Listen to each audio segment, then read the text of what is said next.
தமிழக பாஜக தலைவர் அண்ணாமலை அவர்கள் மாற்றப்படுவார் அப்படின்ற ஒரு செய்தியை நம்ம பார்க்குறோம்.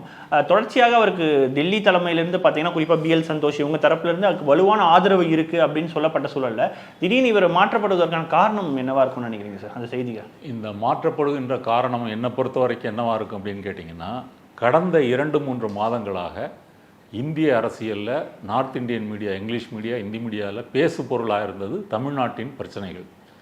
என்ன அப்படின்னு கேட்டிங்கன்னா, ஃபஸ்ட்டு மும்மொழி கொள்கை, இந்தி திணிப்பு, அதுக்கு பிறகு வந்து டீலிமிட்டேஷன், பட்ஜெட்டில் ரூன்னு போட்டுட்டீங்க, அந்த தேவநாகரி சிம்பிளை வந்து எடுத்துட்டீங்க. டீலிமிட்டேஷனுக்கு கிட்டத்தட்ட பஞ்சாப் முதல்வர்லேருந்து தெலுங்கானா முதல்வர் வரைக்கும் கேரளா முதல்வர் எல்லாத்தையும் வரவழைச்சு கூட்டம் நடத்திருக்கிறீங்க. ஒரு மாற்று பிஜேபிக்கு ஒரு மாற்று ஆல்டர்னேட்டிவ் நரேட்டிவ் வந்து செட் பண்ணுறீங்க. இந்தியா கூட்டணியை வந்து ரீபில்டு பண்ணுறீங்க. அப்போ ஒரு டேஞ்சரான சக்தியாக வந்து திமுகவை வந்து பாஜக வந்து கருதுகிறது, காங்கிரஸை விட.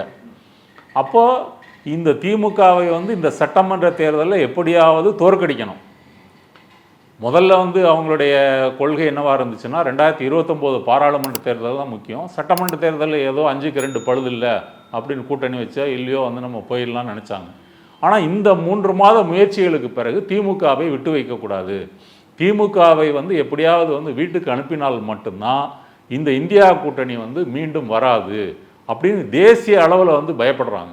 அப்போ அந்த பயப்படுற காரணத்தினால ஒரு வலுவான கூட்டணி அமைத்து திமுகவை வந்து வீழ்த்த வேண்டும். அதற்காக தான் வந்து அதிமுகவோட கூட்டணி சேர்றாங்க. அதிமுகவோட கூட்டணி சேரணுங்கும் போதே அந்த கூட்டணியை விட்டு பிரிந்து போன முரண்பாடு யார்கிட்ட இருந்து தொடங்குதுன்னா அண்ணாமலைகிட்ட இருந்து தொடங்குது.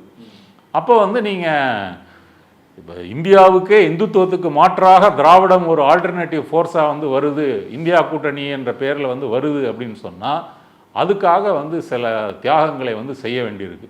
அப்போ அண்ணாமலை வந்து ஆரம்பத்தில் அவர் கொடுத்த ரிப்போர்ட்டெல்லாம் என்ன, நம்ம தனித்து நின்றே வந்து நம்ம வந்து டபுள் டிஜிட்டை தாண்டி வந்து வாங்குவோம், 2வது சக்தியாக வருவோம், ஏடிஎம்கேனுடைய அந்த இடத்த வந்து ரீப்ளேஸ் பண்ணுவோம், இதெல்லாம் வந்து சொன்னார். ஓரளவுக்கு அவங்க ஏற்றுக்கிட்டு ஒரு ட்ரையல் அண்ட் எரர் மாதிரி விட்டாங்க. ஆனால் அது வந்து ஃபெயிலியர் ஆகிடுச்சு. லிட்டரலி ஒரு 18% ஓட்டுகள் என்டிஏக்கு வந்தது இல்லையா, அதை வந்து ஒரு கன்சிடராக பண்ணலையா? அது பாமகவோட சேர்த்து அப்படி பல காரணங்கள் இருக்குது. அதிமுக வந்து வீக்காக இருந்துச்சு, தென் மாவட்டங்களில் வந்து ஓட்டுகள் பிரிக்கப்பட்டது, இப்படி பல காரணங்கள் இருக்குது.